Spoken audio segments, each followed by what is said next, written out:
Monsieur le Président et chers collègues. Donc, la première délibération est assez classique puisqu'elle concerne la convention de délégation des aides à la pierre qui s'instruit dans la programmation 2018-2023 pour l'habitat public comme pour l'habitat privé. Et nous vous proposons d'adopter les avenants pour l'exercice 2022 et de valider le programme d'action territoriale 2022. Donc, afin d'autoriser le financement de la production de logements sociaux auprès des opérateurs sociaux ainsi que l'attribution des aides aux propriétaires privés dans le cadre donc de ce fameux PAT. Et il convient donc de porter un avenant pour 2022 à la délégation des aides à la pierre, donc une délibération technique que vous connaissez bien. Merci, Madame Morin. Monsieur le Président, chers collègues, Mesdames et Messieurs, concernant la convention de délégation des aides à la pierre et la validation de l'avenant et du programme territorial 2022, il y a des choses positives, mais nous interviendrons pour souligner la disparité entre l'offre et la demande de logement, et notamment de logements sociaux. En effet, il semble qu'il faille rappeler inlassablement que 75% des demandeurs de logements sociaux relèvent du PLAI, c'est-à-dire du logement très social, et qu'avec 38 000 demandes de logements sociaux en souffrance,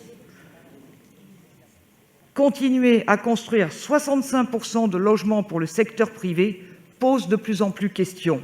Nous notons un léger progrès dans les objectifs 2022 puisque, concernant la répartition des objectifs entre PLAI, c'est-à-dire logement très social, et PLUS, c'est-à-dire le logement social pour les personnes qui gagnent grosso modo entre 1 000 et 1 700 euros par mois pour une personne seule, la part de logement très social passe de 30 à 40% de la part du logement social. Malgré tout, cette augmentation n'est absolument pas à la hauteur des enjeux et questionne sérieusement la finalité de la politique du logement conduite par la majorité de droite avec le Parti socialiste et ses acolytes. À moins de nous démontrer le contraire, il n'existe pas de liste d'attente pour accéder au logement du secteur privé. Et à notre connaissance, la seule et réelle difficulté d'accès au logement privé ne se situe pas au niveau de la quantité de logements produits, mais bien au niveau des loyers pratiqués qui rendent de plus en plus difficile le logement des classes populaires à Toulouse depuis un certain temps. Dans ces conditions, il est incompréhensible que la part de logements privés reste supérieure à la part de l'ensemble des logements sociaux et que le logement très social ne constitue in fine que 12% de la production totale de logements. À qui voulez-vous vraiment faire croire que les 38 000 demandeurs actuels de logement très social sont une réelle préoccupation pour vous ? Enfin, nous avions cru comprendre que la métropole et la ville s'étaient engagées résolument dans une politique qui s'appelle « le logement d'abord ». Nous rappelons que ce dispositif vise à loger en milieu ordinaire des personnes sans domicile fixe, tout en les accompagnant sur les plans médico-sociaux. Or, nous constatons dans les faits que vous financez de plus en plus de pensions de famille, de résidences sociales et de centres d'hébergement. Comment parler de mixité quand on continue à faire des résidences dédiées à des catégories de personnes ? Vous évoquiez aussi certaines résidences dédiées, appelées résidences d'habitat inclusif et qualifiées de résidences de logement autonome. Pourtant, le rapport du Comité des droits des personnes handicapées de l'ONU a qualifié ces lieux d'institutions et a invité la France à être respectueuse des droits fondamentaux des personnes handicapées en permettant que ces personnes puissent habiter où elles le souhaitent et non pas dans des lieux qui relèvent de la ségrégation. Et si les personnes handicapées demandent à rejoindre ces logements, c'est essentiellement à cause des carences de la politique française en matière de handicap. Après le recul dû à la loi ÉLAN, qui a divisé par 5 la production de logements neufs accessibles, les personnes handicapées n'ont d'autre choix que de vivre dans ces habitats dits inclusifs et de mutualiser leurs moyens d'aide humaine, ce qui crée des conflits et des problèmes de respect de leurs droits sans permettre une vie autonome.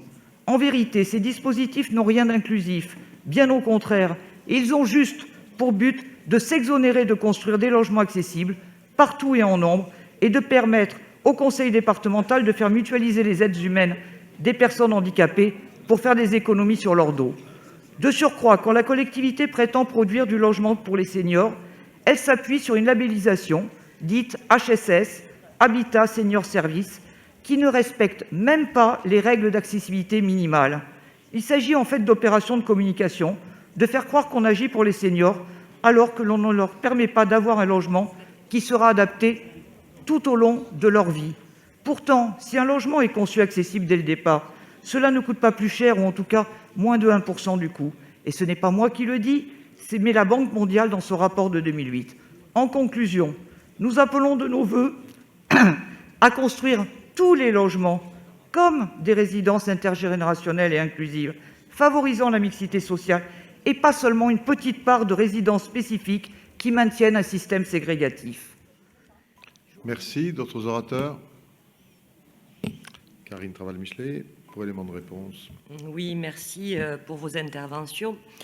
Quelques points de contexte qui ont été évoqués par Madame Cabane, notamment sur le bilan et le constat des 5 dernières années, avec un objectif de production de logements qui avait été ambitieux, en effet porté d'ailleurs par le PLUiH, et corrélativement un objectif tout aussi ambitieux de production de logements sociaux que, je vous rappelle, nous avons largement dépassé sur l'ensemble de cette période, avant que ce haut niveau de production ne soit en effet freiné par le premier volet de la crise sanitaire, et que nous n'avons pas depuis retrouvé cette même dynamique pour diverses raisons. Je partage avec vous, et j'avais eu l'occasion de le faire très longuement, je crois que le président Moudenc également, les difficultés qu'ont engendré en effet tous les dispositifs portés par la loi Elan et l'atteinte assez forte portée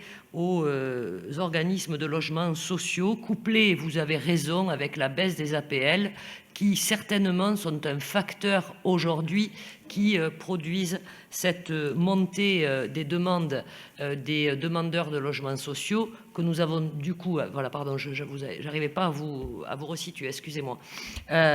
Donc je partage globalement vos constats là-dessus. Juste un point néanmoins, parce que vous avez été assez précise et finalement assez favorable, mais non, ce n'est pas 40% que porte le pacte sur l'habitat que nous avons voté de pourcentage de logements sociaux sur l'ensemble de la production, c'est bien 35%, mais dans ces 35%, en effet, on a augmenté à 40% la production du PLAI. Donc je voulais faire cette rectification pour être tout à fait honnête avec vous.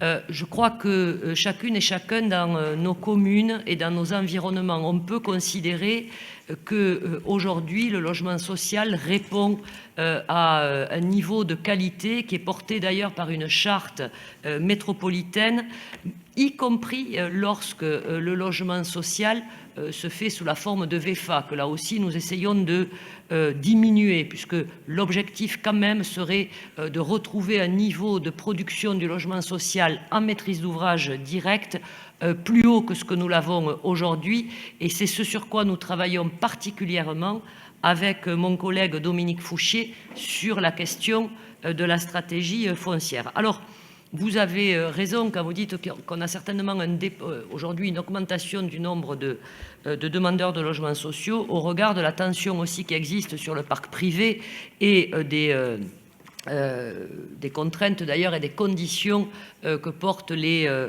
propriétaires privés pour accepter des nouveaux locataires. Vous avez dit 2 leviers. Vous avez raison, construire plus, c'est vrai, c'est ce que nous nous engageons à faire dans une stratégie consolidée aujourd'hui dont nous avons besoin, parce que cette crise, on l'a souvent évoqué, de sanitaire, couplée à d'autres facteurs, y compris les nouvelles lois sur le zéro artificialisation nette, qui sont évidemment et qui nous projettent dans une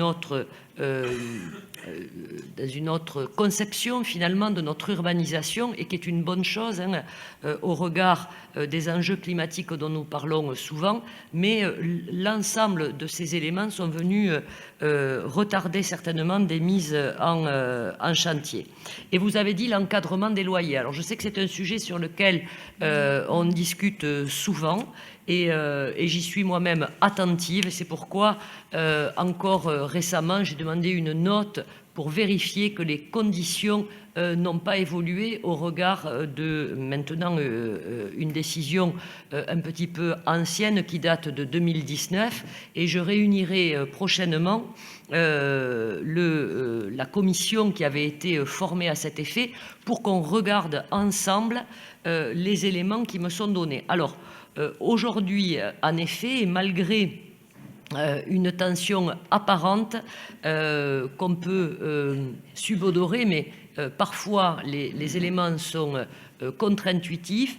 Il n'y a pas sur Toulouse ou sur les communes de premier niveau et les hypercentres des communes de premier niveau, je pense bien sûr à Colomiers, je le regarde sur ma commune, à Blagnac, à Tournefeuille par exemple, une tension ou une augmentation des éléments qui permettent en effet de rentrer dans les conditions qui sont ouvertes par la loi sur cette question de l'encadrement des loyers. Mais c'est à vérifier strictement. Alors, je ne vais pas vous faire aujourd'hui et dans ce conseil de métropole tout le détail de cette longue note que j'ai de plus de 2 pages. Pour faire simple, évidemment, on constate une tension un peu plus accrue sur l'hypercentre toulousain, et encore faudrait-il vraiment travailler quasiment rue par rue, notamment sur les T1, sur les T2 et les T4.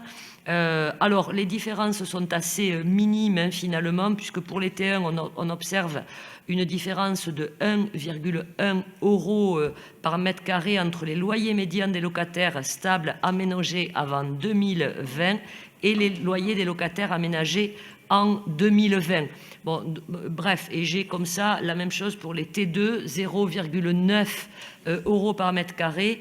Pour les T4, on a une différence un peu plus importante, 1,6 € par mètre carré. Donc vraiment, il faut, je crois, aujourd'hui regarder ces points avec précision. On a lancé évidemment l'Observatoire des loyers. La UAT a une mission particulière là-dessus qui est travaillée en lien avec nos services. Et la loi 3DS a prolongé de 3 ans, donc jusqu'au 23 novembre 2022, la possibilité, en effet, de rentrer dans cette expérimentation d'encadrement des loyers. Donc, on a une nouvelle fenêtre qui s'ouvre pour se déterminer, de sorte que je vais demander à ce que, rapidement, nous puissions réouvrir ce dossier, réexaminer les éléments qui nous sont donnés pour vérifier si on rentre dans les conditions et, le cas échéant, proposer au président une disposition, si c'est pertinent, en effet, ou pas, donc en fonction des éléments qui nous sont donnés. Donc il n'y a pas de tabou là-dessus, il n'y a pas de dogme non plus. Je crois que la volonté de l'exécutif, de l'ensemble des maires de la métropole et finalement de tous les élus, c'est d'utiliser tous les leviers qui sont à notre disposition face à cette difficulté que nous avons toutes et tous sur nos territoires. Je m'engage à provoquer cette réunion et à reproposer au président le cadre, en effet, du comité de pilotage qui avait été créé au mandat précédent, et donc à associer bien sûr les élus dans ce contexte-là, puisqu'on avait également travaillé avec les professionnels de l'immobilier dans leur grande diversité. Je vous propose de voter ces 2 délibérations. Alors, j'ai compris qu'il y avait des disjonctions de vote. Donc, on commence par voter la première. Qui ne participe pas? Qui s'abstient?